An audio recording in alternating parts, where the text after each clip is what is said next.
When Abraham Lincoln's parents moved to Illinois from Kentucky, they lived in Macon County for a year and then moved to Coles County in 1831, where they lived the rest of their lives. And an empty field next to the Coles County Fairground in Charleston is a marker showing us exactly where the Lincoln-Douglas debate happened back in 1858. And about 200 steps behind us is the museum commemorating the event. In the fall of 1858, Abraham Lincoln and Stephen Douglas engaged in a series of debates around the state during their fierce battle for a U.S. Senate seat. Between 10 and 15,000 people witnessed the 3-hour debate on this site. Well, the other way is for us to surrender and let Judge Douglas and his friends plant slavery in all the states. The hotly contested slavery issue combined with the end of the harvest season made it a unique event.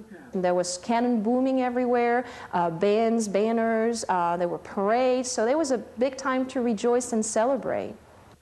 The museum is not only a tribute to Lincoln the lawyer and politician, but Lincoln the person.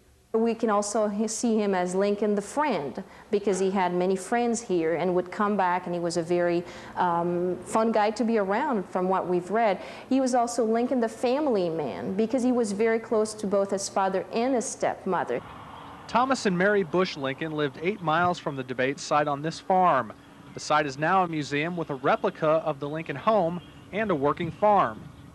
So if people want to experience what Lincoln experienced, this is the place to come? Yes, very definitely so. Abraham didn't actually live here. He was already an attorney in Springfield by the time the family moved here, but he did visit twice a year. Just down Lincoln Highway Road is a replica of the Moore home. Lincoln's stepsister, Matilda Hall Moore, lived on the site and welcomed the president-elect just before his inauguration.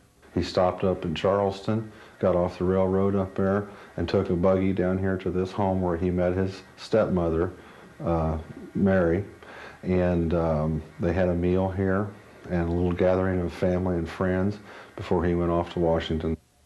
According to some historians, when Lincoln said goodbye to his stepmother in January of 1861, she told him she didn't think she would ever see him again because someone would kill him. Well, she was right. He was assassinated 4 years later on April 14, 1865 in Washington, D.C.